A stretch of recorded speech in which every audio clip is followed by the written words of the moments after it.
Hai sahabat belajar. Tentu kamu pernah berolahraga bukan?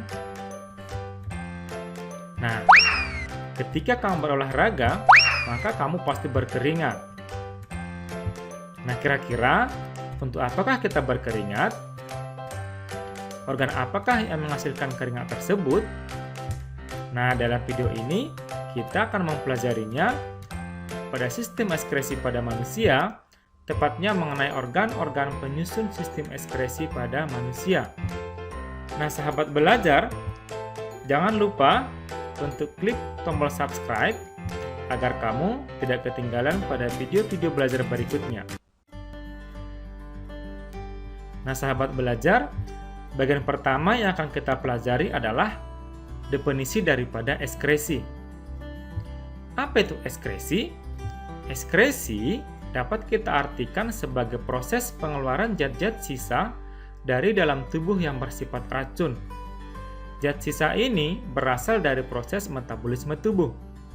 Nah, jadi kalau zat-zat ini tidak dikeluarkan, akan berbahaya karena bersifat racun bagi tubuh.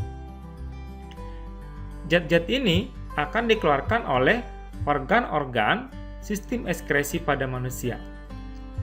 Nah, di sini ada tips untuk mengingat apa saja organ penyusun sistem ekskresi pada manusia, yaitu pahaku gatal. Apa itu? Pa yaitu paru-paru, ha adalah hati, ku adalah kulit, dan gatal adalah ginjal. Nah, sahabat belajar, mari kita masuki bagian yang pertama, yakni paru-paru. Fungsi paru-paru bagi tubuh ada dua sekaligus. Yang pertama, sebagai alat pernapasan. Sebagai pernapasan, paru-paru berfungsi sebagai pertukaran oksigen dengan karbon dioksida pada bagian alveolus. Sistem pernapasan ini akan kita pelajari pada sistem pernapasan pada manusia lebih lanjut. Nah, fungsi paru-paru yang kedua bagi tubuh adalah sebagai organ ekskresi. Sebagai organ ekskresi, paru-paru akan berfungsi untuk mengeluarkan karbon dioksida dan uap air, yakni H2O. Nah,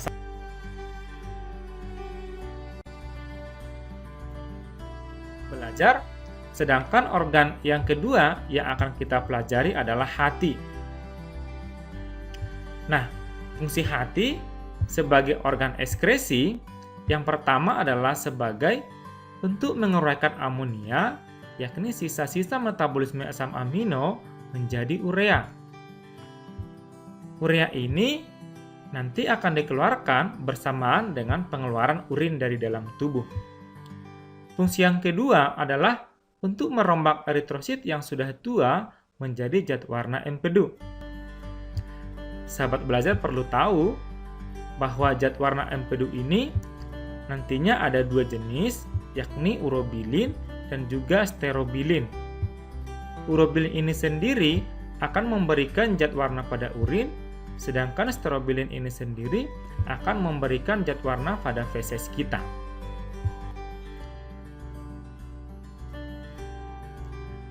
Organ ketiga penyusun sistem ekskresi adalah kulit. Nah, sahabat belajar, fungsi kulit sebagai organ ekskresi adalah untuk mengeluarkan keringat. Keringat ini dikeluarkan oleh kelenjar keringat atau biasa disebut dengan glandula sebasea. Nah, sahabat belajar, tahu tidak kira-kira untuk apakah tubuh mengeluarkan keringat? Yup, betul sekali. Tujuannya adalah untuk menormalkan suhu tubuh kita.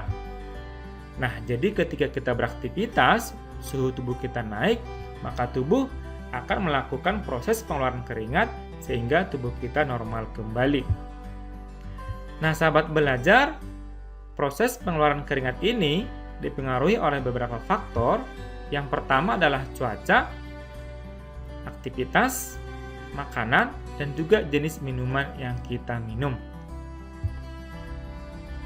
Nah, sahabat belajar, Organ keempat, penyusun sistem ekskresi pada manusia adalah ginjal. Nah, kira-kira apakah fungsi ginjal sebagai organ ekskresi bagi tubuh? Nah, sahabat belajar, fungsinya adalah untuk mengeluarkan urin dari dalam tubuh. Nah, kira-kira apakah kandungan urin normal bagi tubuh?